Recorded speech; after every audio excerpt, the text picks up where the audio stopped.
Okay, more on information. In a previous video, I was talking about parenting and information, and then I got a call that came in which cut that short. However, the call made me think about something. Information, and should we look for it? Should we accept it? What do you do with the information? How do you allow it to affect you? What are you looking for the information for? Why are you looking for this information? How is it going to affect you? So when we think about information, we need to think about these different questions. And again, I'm somewhat a analytical, philosophical thinker, and that's just the way I am. I accept myself to be this way. A lot of people are not like that. They just accept things on the surface. I've always, since I was 5 or 6 years old, I've always thought on a deeper level. So I did get this phone call, and someone shared some information with me, and I was neither surprised nor hurt, offended, excited. I just accepted it as being new information. A lot of times information is not new. It just clarity. It clarifies some things that you already knew inside of yourself, and it just clears up the distortions a little bit. So information. Let's talk about the messenger, the person that brings you this information. Let's focus again on the messenger, which that's what I am. I am just bringing you a message, and I'm going to ask you, as most do, don't kill the messenger. I am just here to bring you seeds, and you can decide whether you want to plant them and let them grow, or you can delete them. And I know also that these seeds will fall some on good ground, and you would take this in and you would think about it and you would utilize it, or it will fall on rocky ground, and that means hard hearts and hard heads, and it won't penetrate, which is fine. You choose how you want to use this information. The messenger. Some people come to us in various ways, or rather, many people come to us in various ways to bring us information. Some to help us, some to harm us, some with the intentions of helping us, which causes hurt and harm and long-term repercussions, and some with the intention of hurting us, which actually heals us and makes us stronger, because now that we are better informed, we can make better, bold choices. The messenger. The messenger can be your friend, your mother, co-workers, and they can tell you things that you didn't know or things that you did know, and it can cause a reaction. And we've been told every action deserves a reaction. However, I don't think we need to be reactive. We need to first think and then act. First think and then act. So with that being said, a lot of sisters are reactive, and they can be explosive, which can be dangerous, rather than thinking and then acting. I will liken that unto a pot on the stove. If you have some thoughts in your head about a situation and you are this pot on the stove, someone can come and turn that fire up and cause you to explode and there's a lid on there, and it's messy now because it's all everywhere. Or someone can come and turn it down and allow you to simmer down, and that way you won't be messy with your reaction.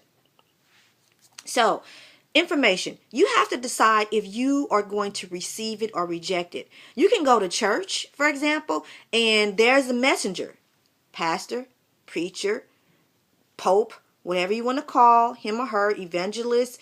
These people are just there to give you and feed you information. You can decide how much of it you want to take in. You do actually decide how much. Some people just take it all in without filtering.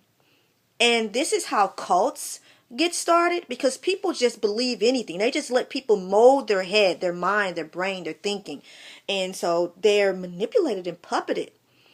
But some of us filter some of the information. They take in what is necessary for their personal development or their personal relationship with God or their personal means and growth, like I was just saying. And so, again, information comes to us, like I said, through parents, through pastors. It comes through us through the media. And some of us sit there mesmerized, hypnotized by this information in subliminal messages through so-called reality shows, which are not realistic. They have sound, lighting, editing, drama. All of these things are there to recreate your reality. It's recreation. It recreates your reality. And you won't turn it off and unplug it so that you can be a free thinker, as am I. Messengers.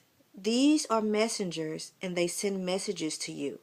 We don't have to say negative or positive, but you have to decide how they affect your reality, how they affect your thinking, because as you think, you are.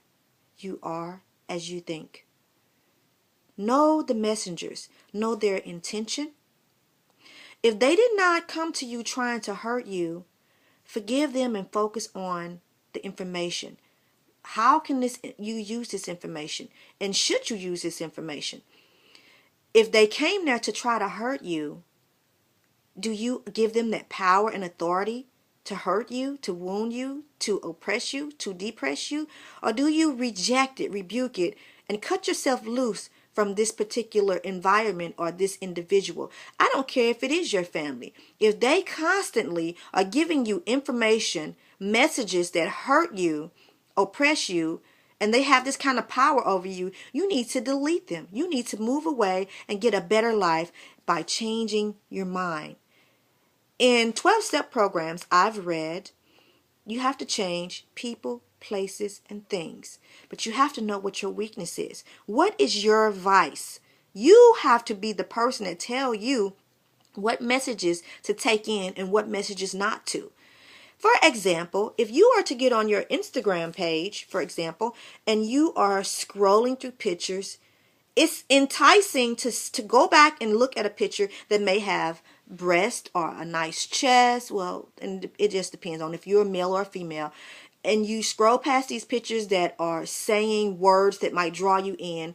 And words that stand out are often the derogatory words, if that's what's mostly in you.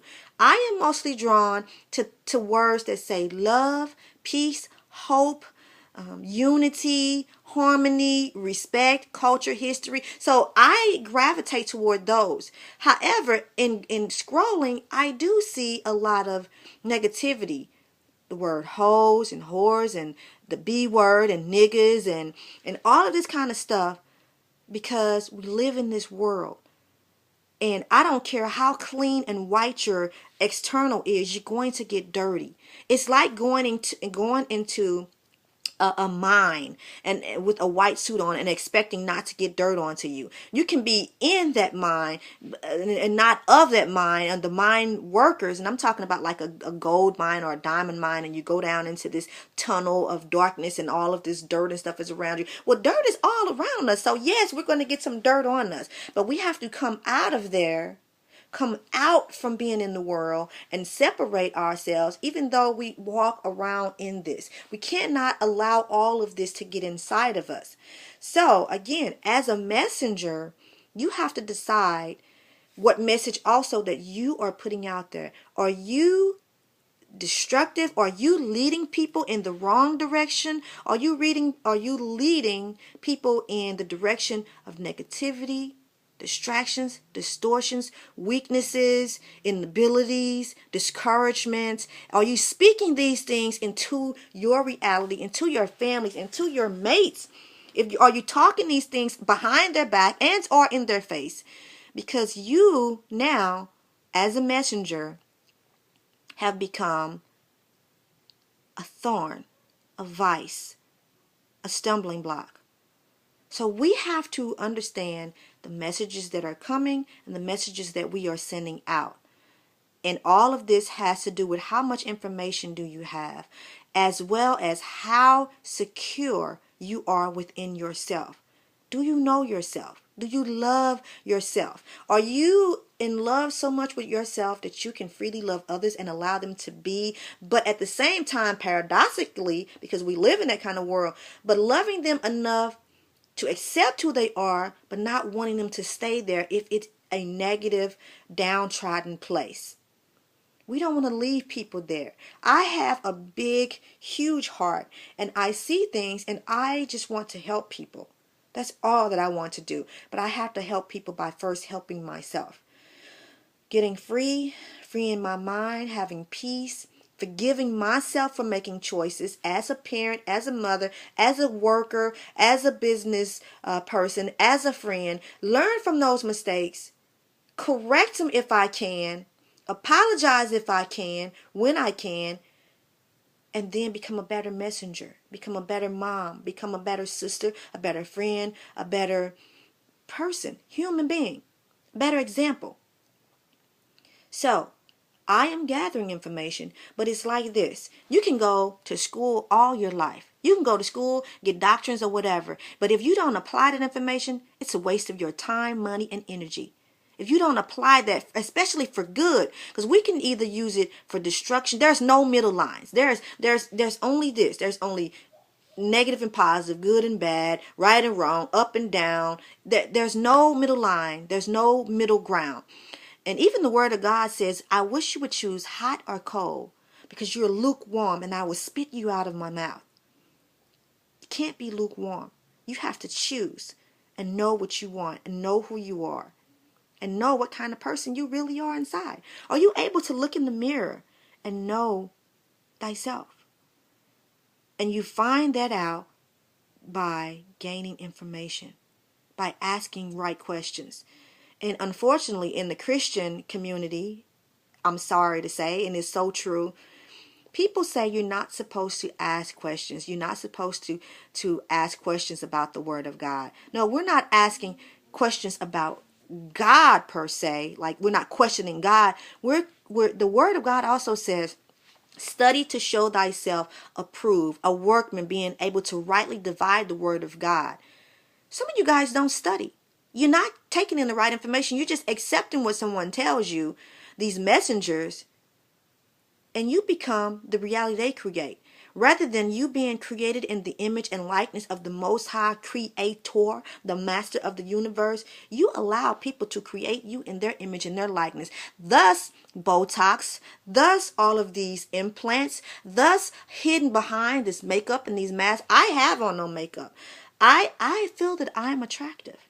I love my eyes. I love my lips. There are things I wish I can change, but I accept the things that I cannot change, and I change the things I can. Now, I know what you're thinking. So people now have the money and ability to change the things they can, which is why they're changing these things. But do you feel like God made a mistake in creating you just the way you are?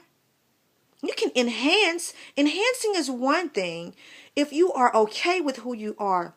But changing because you're not okay with who you are to please other people, you will never be satisfied. You will never be satisfied because these messages have bombarded you and caused you to have an identity crisis.